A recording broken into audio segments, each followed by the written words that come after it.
이 세상을 구원하는 구원자, 그를 메시아 그리고 그리스도 이렇게 이야기하죠. 성경은 구약 성경과 신약 성경으로 나뉘어 있습니다. 구약 성경을 한마디로 말하면 이 세상을 구원하는 구원자, 즉 메시아 그리스도의 오심이 예언된 책이다라고 이야기할 수 있고요.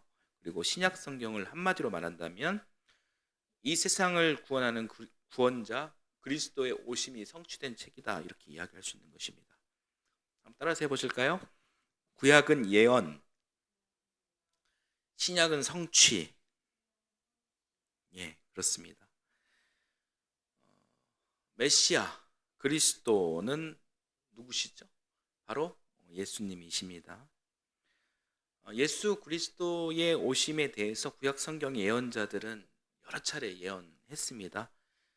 많지만 두 말씀을 한번 볼까요? 먼저 예레미야 23장 5절에서 6절까지 말씀 같이 한번 읽어보겠습니다.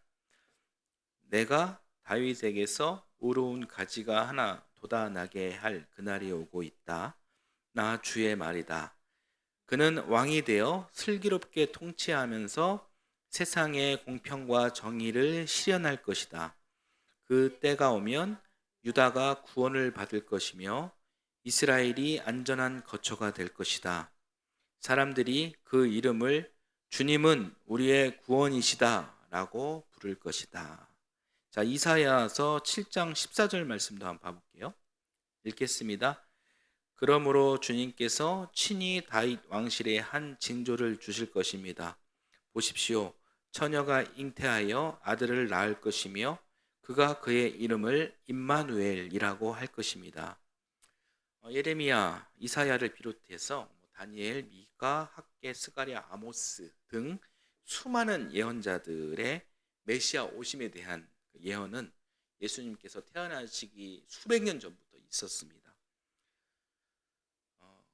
뿐만 아니라 예수님과 이 동시대 인물이었던 세례 요한의 예언도 있었습니다. 세례 요한 이야기를 몇 주 전에 나눴었는데, 자, 오늘도 세례 요한 이야기를 여러분과 좀 나누려고 합니다. 누가복음 3장 16절 말씀 한번 같이 한번 읽어볼게요. 같이 읽겠습니다.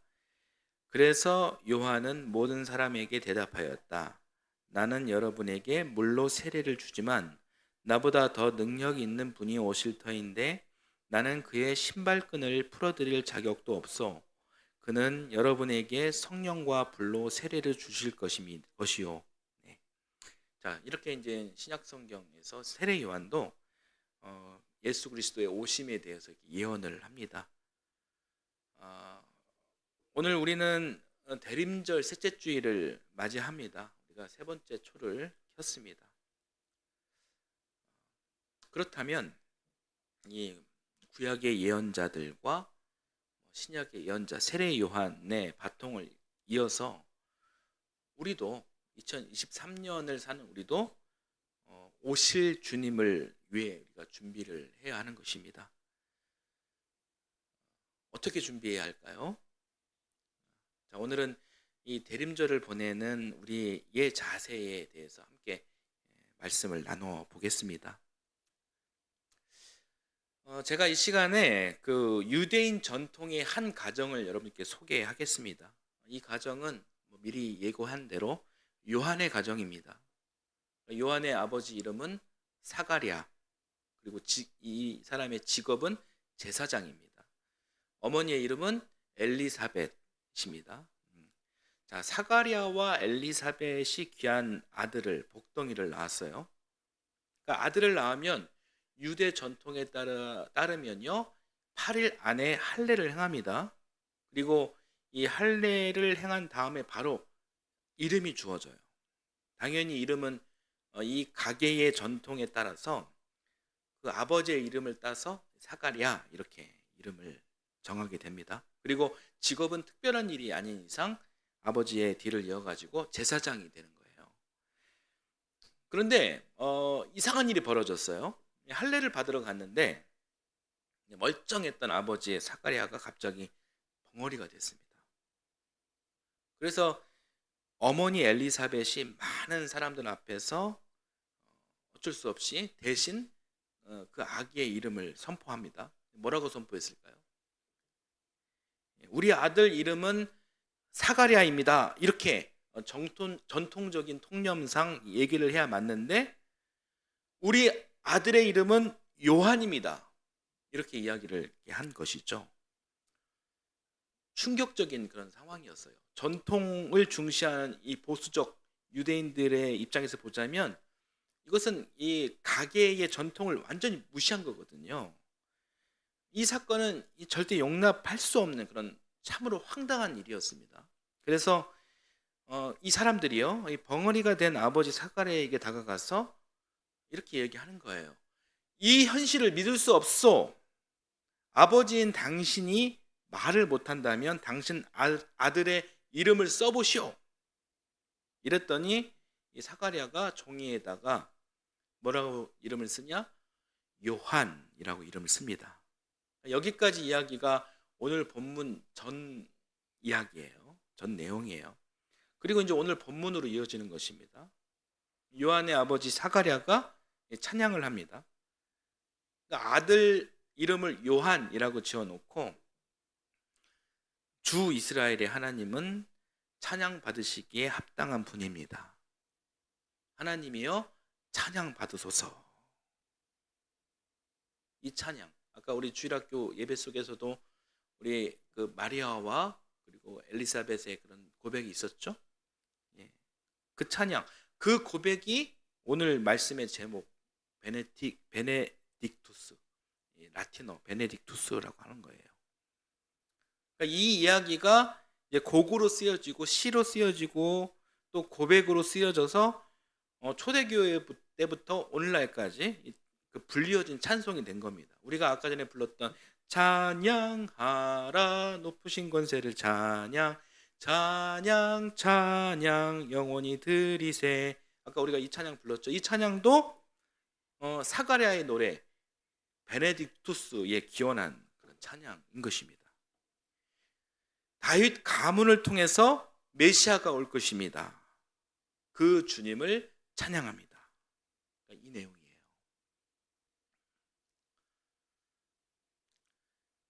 이 메시아는 이스라엘 백성을 출애굽시켜 가나안으로 인도했던 모세일까요? 모세가 아닙니다. 이스라엘 왕권 체제를 공고히 했던 다윗이 그 메시아의 주인공일까요? 아닙니다.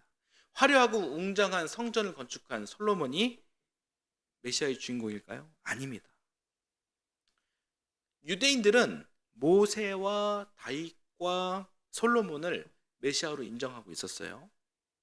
그러나 오늘 본문의 주인공인 요한의 가족의 이 베네딕투스는 메시아의 주인공이 그들이 아니었습니다. 이미 정착한 이스라엘 땅에서 이 새하늘과 새 땅을 만드실 분, 구약 성경의 예언자 예레미야, 이사야, 다니엘, 미가, 학개, 스가랴, 아모스 등을 통해 이미 수백 년 전부터 예언된 아주 신선한 분을 지금 찬양하고 있는 것입니다. 새로운 분입니다. 그 메시아의 오심을 지금 고대하고 있는 겁니다.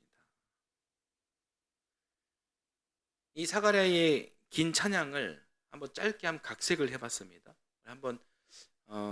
같이 한번 이 베네딕투스, 사가랴의 베네딕투스를 같이 한번 읽어보겠습니다. 베네딕투스, 하나님만이 홀로 찬양을 받으소서. 주님은 제 조상과 저희에게 사랑과 축복의 언약을 주셨습니다. 저 사가랴는 주님을 기억하라는 이름이며 제 아내 엘리사벳은 하나님의 약속을 뜻하는 이름입니다. 그래서 우리 가족은 하나님의 약속을 기억하며 삽니다. 우리 가정에게 주신 복덩이의 이름은 사가랴가 아닌 요한입니다. 네. 요한의 이름은요, 하나님은 은총의 주님이시다. 이 사가랴의 베네딕투스의 기원한 이름이에요. 하나님은 은총의 주님이시다. 요한의 이름이 뭐라고요? 하나님은 은총의 주님이시다. 여러분, 이 요한의 이름 뜻을 여러분 영원히 기억해 주시길 바랍니다. 하나님은 은총의 주님이시다. 사가랴와 엘리사벳과 요한의 이름을 가진 이 가정의 이야기는 아주 단순합니다. 하나님의 은혜를, 하나님의 은총을 찬양하는 감사의 내용으로 충만합니다.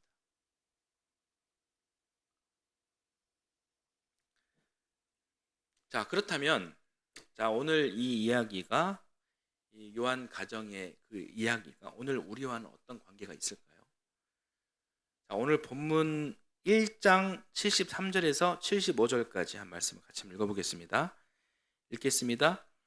이것은 주님께서 우리에게 주시려고 우리 조상 아브라함에게 하신 맹세이니 우리를 원수들의 손에 건져주셔서 두려움이 없이 주님을 섬기게 하시고 우리가 평생 동안 주님 앞에서 거룩하고 의롭게 살아가게 하셨다. 네. 하나님, 아브라함, 우리 조상 아브라함에게 하신 맹세, 이런 이야기를 하고 있죠. 언약 이야기를 하고 있는 거거든요. 하나님께서 맺어주신 아브라함의 언약, 제가 굉장히 많이 강조하는 지점인데요. 여러분 기억하시죠? 자, 이 말씀 한번 봐볼게요. 창세기 17장 4절 6절 같이 한번 또 읽어보겠습니다. 나는 너와 언약을 세우고 약속한다. 너는 여러 민족의 조상이 될 것이다. 내가 너를 크게 번성하게 하겠다. 너에게서 여러 민족이 나오고 너에게서 왕들도 나올 것이다. 자, 이 말씀이 창조주와 그리고 그의 피조물인 우리가 매우 구체적으로 연결되었음을 확증한 첫 장면이 되는 말씀이에요. 아주 귀한 말씀이에요. 그러니까 엘리사벳과 사가랴와 요한의 이야기는 바로 이런 겁니다. 그러니까 하나님은 아브라함과 언약을 통해 약속하셨고 그 약속을 오늘 우리가 기억하고 지키겠다라고 확신할 때 아브라함 믿음의 혈통인 우리들에게도 그 하나님의 축복이 창세기에서 말씀하셨던 하나님의 그 언약이 반드시 우리와 함께 하신다라는 감사 이야기입니다. 그러니까 이 축복의 이야기가 2023년을 사는 오늘 우리에게도 그대로 연결이 되는 거예요. 전승이 되는 거예요. 그러니까 우리가 믿는 하나님 어떤 분이십니까? 시간과 공간에 제한된 분이 아니시잖아요. 그 시공을 초월하시는 전지전능하신 분이 우리가 믿는 창조주 하나님이십니다. 따라서 오늘 우리가 읽은 본문 말씀은 우리가 하나님께서 아브라함에게 베푸신 이 언약을 아까 읽은 창세기 17장 4절 6절 그 말씀을 우리가 기억하고 신뢰한다면 아브라함과 사가랴 가정에게 주신 축복이 오늘 우리에게도 여전히 유효한 말씀이다라는 거예요.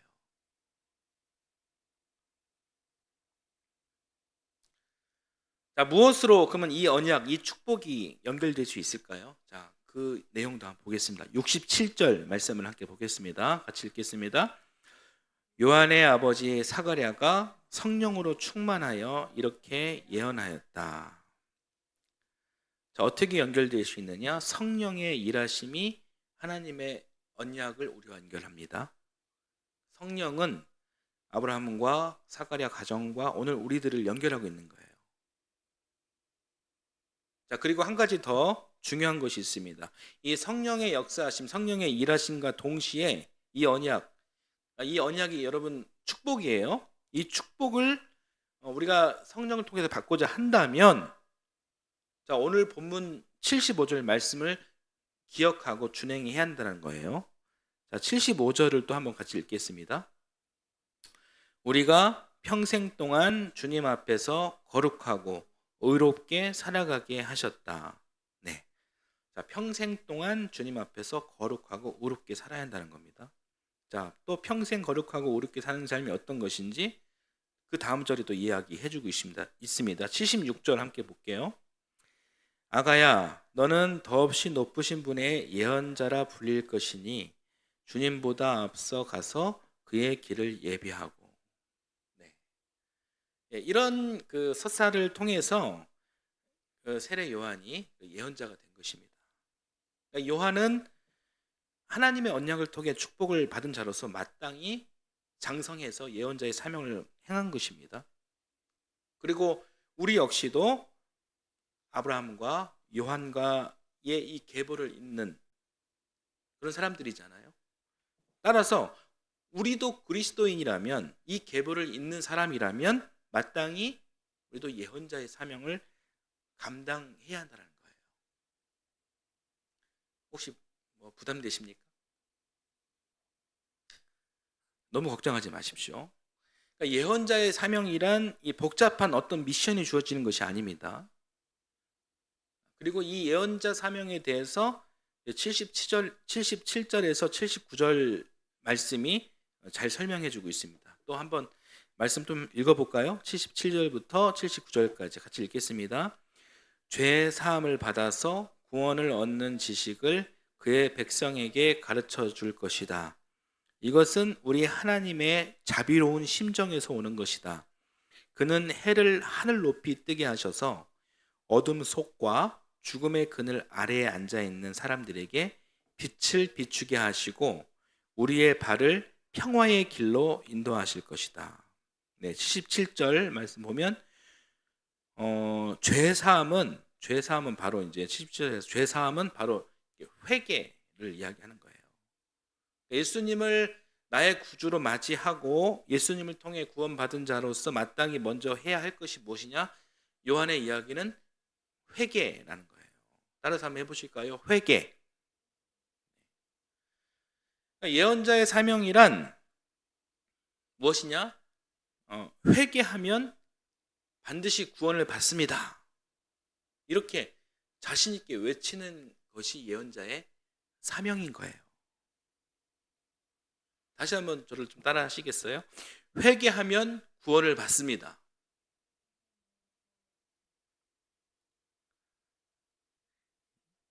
하나님께서는 기본적으로 자애로운 분이시니 주님의 입장에서는 그의 구원이 조건 없이 모든 이에게 임할 수는 있지만 일방적인 그 주님의 사랑으로 새로운 피조물이 된 사람은 창조주 앞에서 회개해야, 겸손해야 한다라는 이런 조건이 붙고, 그리고 그 다음에 구원을 받는다, 이렇게 이야기를 할 수 있는 것입니다. 그래서 결과적으로 요한의 이야기는 무엇이냐? 예언자의 그런 사명이란 무엇이냐? 이 회개와 구원, 이 두 가지를 이야기하고 있는 것이고, 이 두 가지를 준행하는 것이 예언자의 삶이라는 이야기를 하는 것입니다. 그리고 실제로 요한은 장성해서 어땠습니까? 빈들로 나아가 죽을 때까지 회개와 구원, 오직 이 두 가지만을 주구장창 외치고 살았습니다.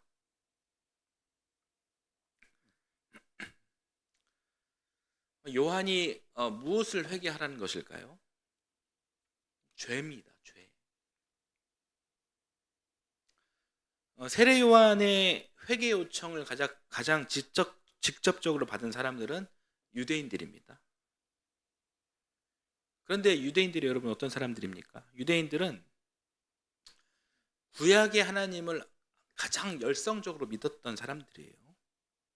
하나님께서 모세에게 내려주신 십계명을 금과 옥조로 생각하고, 율법이잖아요. 그 율법을 달달달 외웠고, 그리고 제사도 철저히 지켰습니다. 안식일을 생명과 같이 생각하면서 지켰습니다. 어떻게 보면은 신앙생활을 아주 충실하게 한 사람들이 유대인들입니다. 어떤 측면에서 유대인들은 죄와 크게 상관없는 선택된 민족, 거룩한 족속, 구별받은 사람들이었을지 모릅니다. 그런데 세례 요한은 그런 유대인들에게 외치는 거예요. 회개하라. 특히 유대인들은 회개하라. 세례 요한은 유대인들의 무슨 죄를 보았기에 회개를 그렇게 강력하게 목숨 걸고 요청한 것일까요? 이들이 한번 죄를 한번 따져보겠습니다. 가장 먼저 지은 죄는 그 창세기로 거슬러 올라갑니다. 창세기 3장 5절 말씀을 한번 또 봐볼게요. 읽겠습니다. 하나님은 너희가 그 나무 열매를 먹으면 너희의 눈이 밝아지고 하나님처럼 되어서 선과 악을 알게 된다는 것을 아시고 그렇게 말씀하신 것이다. 이야기 잘 아는 이야기죠. 에덴 동산에서의 아담과 하와 이야기입니다. 사람이 뱀의 유혹에 넘어갔습니다. 뱀의 유혹의 핵심은 하나님의 권위에 도전해보라는 것이었죠. 저 선악과를 먹고 하나님과 같아져야지. 그래서 선악과를 따먹고 사람은 이때 처음으로 죄를 짓게 되는 겁니다. 그 후로 그 죄성 때문에 하나님으로부터 벌을 받고 에덴 동산에 쫓겨납니다. 그러나 피조물은 이 세상에 나와서도 하나님보다 더 높아지려고 에녹성, 바벨성, 소돔성을 쌓습니다. 도시를 만듭니다. 피조물들은 이 창조주를 두려워하기는커녕 오히려 이 창조주를 무시하며 살아갑니다. 그래서 창조주께서는 그의 피조물들이 속히 회개하고 또 겸손하게 살기를 간절히 바라시죠. 그러면서 굉장히 슬픈 마음으로 물로 벌을 주셔요. 그게 노아홍수 사건이었어요. 그리고 살려달라고 애원하는 눈에 넣어도 아프지 않을 만큼 소중한 그 자식들을 바라보시면서 이들을 긍휼히 여기시면서 심지어는 자신의 그 벌을 후회하시면서 다시는 물로 심판하지 않으시겠다, 이런 약속을 하나님께서 하십니다. 용서하십니다. 그러면서 동시에 이 자식들이 속히 회개하기를 바라고 이들에게 요청하는 거죠. 그러나 피조물들인 사람은 또다시 죄를 짓습니다. 그래서 그 죄의 대가로도 이집트의 식민지가 되죠. 하나님의 징벌이 다시 있었던 것입니다. 징벌로 괴로워하는 자식들을 보며 하나님께서는 또 이들을 불쌍히 여기시고 출애굽을 시켜주시지만 이 광야 생활하고 배고프고 목마르다면서 또 하나님을 버립니다. 하나님을 저주하고 금송아지를 만들고 섬깁니다. 그래서 하나님은 또 벌을 주시고 또 용서하십니다. 또 이스라엘은 하나님을 배신하고 하나님은 또 불쌍해서 또 용서하시고 또 용서하십니다. 하나님과 이스라엘 민족 사이에 이 징벌과 용서가 자꾸 반복되는 거예요. 이 이야기가 구약 성경 모든 이야기예요. 그런데 하나님과 이스라엘 민족에 반복되는 이런 그 징벌과 용서의 역사 속에서 유대인들에게 잘못된 신앙관이 하나 고착된 것이 있습니다. 그러니까 이스라엘 민족에게 하나님께서 벌을 주신 것은 맞아요. 그런데 유대인들, 특히 그중에서 율법을 해석하고 가르치는 학자들이나 제사장들, 종교 지도자들, 이 사람들이 하나님의 본질을 말할 때 하나님의 사랑은 쏙 빼버리는 겁니다. 하나님의 용서를 빼버리고 징벌만 이야기하는 거예요. 율법을 들이대면서 이걸 지키면 살고 어기면 죽는다 라는 그런 이분법으로 이 하나님을 진노하시고 저주하는 무서운 하나님으로 형상화하고 그렇게 사람들을 가르친 거예요. 이것이 큰 문제예요. 그 일 때문에 하나님은 사랑 없는 하나님이 돼버린 거예요. 하나님의 본질은 사랑을 베푸시는 하나님, 용서의 주님, 사랑의 주님인데 말입니다. 이스라엘 백성들의 이 구체적인 삶 속에서 자비를 베풀어 주시는 하나님은 온데간데 사라지고 하나님을 채찍만 들고 진노하시는 냉랭한 분으로 그렇게 왜곡해버린 거예요. 요한이 특히 유대인들에게 회개하라라는 첫 번째 내용이 바로 이거예요. 하나님을 알지 못하여 죄를 짓는 사람보다 알면서 죄를 짓는 사람이 더 나쁜 것이죠. 다시 강조하지만 하나님의 본질은 아가페입니다. 사랑의 하나님입니다. 위로의 하나님이시고 치료의 하나님이세요. 그래서 첫 번째 요한의 회개란 그동안 하나님을 잘못된 하나님을 알고 있었으니 더 이상 잘못 믿지 말고 잘못되게 가르치지도 말아라. 이 회개의 내용이 그런 거예요.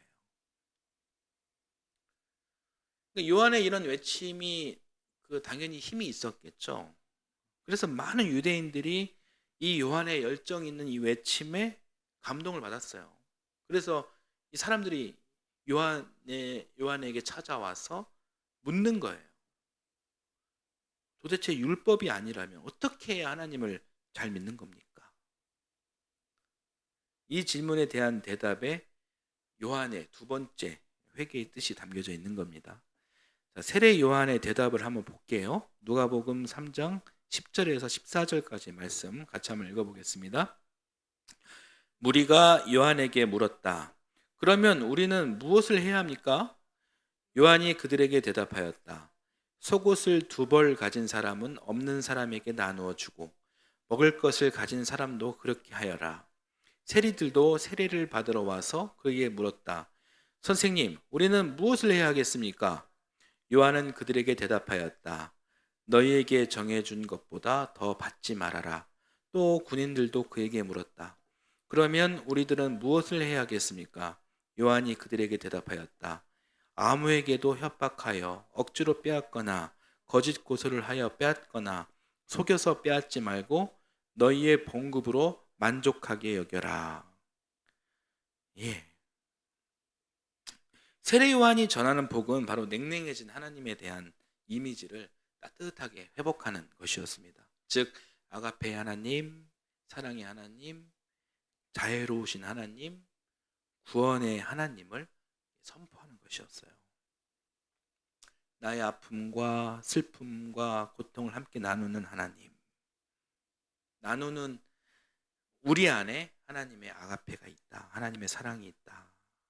우리의 아픔과 슬픔을 또는 기쁨을, 행복을 함께 나눌 때 바로 그때 회개의 진정한 뜻이 성취되는 것이다. 그런 것이고, 그럴 때 구원함을 입은 자로서 마땅한 자기 사명이 수행되는 것이고, 이 복음을 전해드는 회개자는 비로소 구원을 받게 된다는 설명입니다.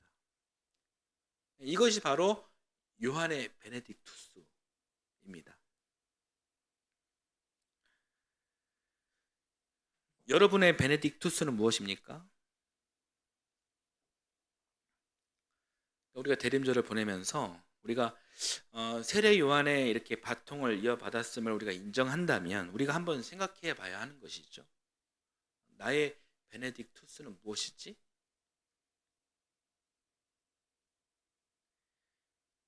여러분이 그리스도인이라면 여러분도 작은 사명자, 작은 예언자가 되는 거예요. 여러분은 무엇을 외치겠습니까? 먼저 우리들 주변의 사람들을 바라보며 이 사람들에게 회개하십시오. 이렇게 선포해야 하는 것입니다. 그리고 그 다음은 회개하면 구원을 얻노라고 이렇게 설명해야 하는 겁니다. 그리고 그러면서 우리를 구원하시는 메시아가 다음 주에 크리스마스에 오신다. 이렇게 이야기를 해야 한다는 것입니다. 요한의 가르침대로라면 이런 거고요. 구체적인 미션은 여러분 자신에게 맡기겠습니다. 다음 주가 성탄절입니다. 성탄절을 한 주 앞두고 지금 어떻습니까? 크리스찬이든 아니든 그리고 어른이든 아이들이든 사람들 다 벌써 흥분하고 있죠. 요즘에 민건이 민주도 캐롤을 부르고 있는데요. 기쁘다고 우주 오셨네, 루돌프 사슴코, 매우 반짝이는 코, 이렇게 캐롤 흥얼거리면서 크리스마스를 기다리고 있고 산타크로스의 그런 선물을 기다리고 있습니다. 민건이는 산타크로스를 꼭 성탄절만 다가오면 믿는 것 같아요. 그 전에는 안 계신 것 같다고 이야기하면서. 이 세상에 빛으로 오실, 평화로 오실 분을 기다리는 일이니까 흥분하는 게 당연하죠. 그래서 그 마음이 들뜨고 설레임이 가득한 일은 정말 귀한 일이고 좋은 일입니다. 그런데 한번 생각을 해보십시오. 회개와 구원의 상징인 이 메리 크리스마스는 어디에 있을까요? 그러니까 어디를 가더라도 진정한 의미의 이 성탄을 찾기는 참 쉽지 않는 그런 시대가 됐어요. 회개와 구원의 상징인 산타클로스는 어디에 있습니까? 메타폴리스나 꼬모, 동탄 롯데백화점 문지기로 취업한 것 같아요. 신이 사람 되신 사건. 사실 여러분 이거 굉장히 엄청난 사건이거든요. 이 세상에 수많은 종교가 있죠. 수많은 종교 중에서 신이 사람이 된 사건이 있나요?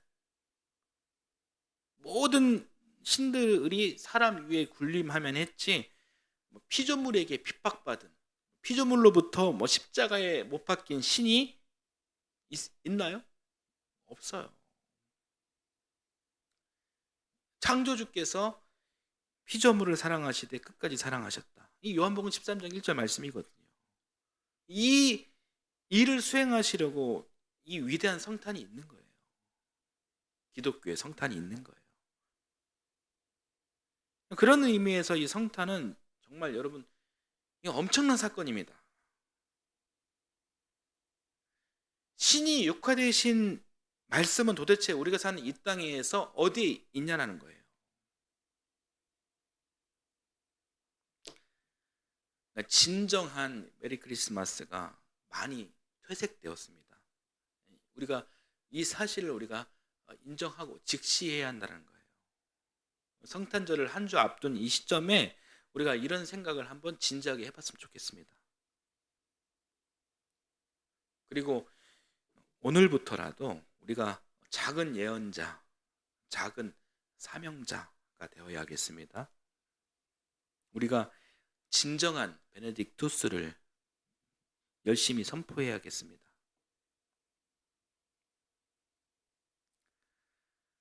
사랑하는 여러분, 우리 하나님은 능력 있는 자를 택하시는 것이 아니라 택한 자에게 능력을 주십니다. 여러분들은 택함 받으신 분들이에요. 택함 받은 여러분들에게 우리 주님은 능력을 주십니다. 택함 받은 우리들은 예언자로, 사명자로 부름을 받았습니다. 다른 이들보다 먼저 이 그리스도를 알게 된 것은 정말 복된 일이에요. 우리가 하나님으로부터 택함을 받았기 때문에 우리에겐 능력이 있어요. 예수님을 그리스도로 고백하고 하나님 앞에 창조주 앞에 겸손하고 우리가 진실하다면 우리는 능력을 받은 거예요. 이 진리를 믿고 여러분 먼저 이 복음의 능력을 한번 깨달아 보셨으면 좋겠습니다. 대림절은 매 반복되는 단순한 형식적인 절기가 아니에요. 복음을 외치는 절기라는 거예요. 남은 이 귀한 대림절 시간 동안 한번 여러분 자신 있게 한번 외쳐보십시오. 베네딕투스를 자신 있게 외치는 그런 작은 예언자가 되시기를 바랍니다. 회개하라는 외침과 구원의 이야기를 자꾸 하면서 여러분 스스로 먼저 더욱 회개하고 거룩해지시기를 바랍니다. 주일날 하루 거룩한 것도 중요하지만 일주일 동안 다른 사람들을 위해 의롭게 사는 것도 더 중요한 일입니다. 이 일을 언제까지 해야 되느냐? 오늘 말씀 75절 한번 봐볼까요? 75절 같이 읽겠습니다. 75절 우리가 평생 동안 주님 앞에서 거룩하고 의롭게 살아가게 하셨다. 네. 그러니까 사실 이 일을 평생 해야 한다는 거죠. 굉장히 부담스러운 말씀이 될 수 있겠지만 여러분에게 제 부탁을 드립니다. 이 말씀을 여러분 잘 품어주시기를 부탁드립니다. 하나님은 사가랴와 엘리사벳을 통해서 주신 세례 요한의 후계로 오늘 우리를 지금 부르고 계시고 지금 우리를 보내십니다. 자, 히브리서 10장 23절에서 25절 말씀을 우리가 함께 읽고 대림절 셋째 주일 오늘 말씀을 마무리 짓도록 하겠습니다. 같이 읽겠습니다. 또 우리에게 약속하신 분은 신실하시니 우리는 흔들리지 말고 우리가 고백하는 그 소망을 굳게 지킵시다. 그리고 서로 마음을 써서 사랑과 선한 일을 하도록 격려합시다. 어떤 사람들의 습관처럼 우리는 모이기를 그만하지 말고 서로 격려하여 그날이 가까워 오는 것을 볼수록 더욱 힘써 모입시다. 아멘.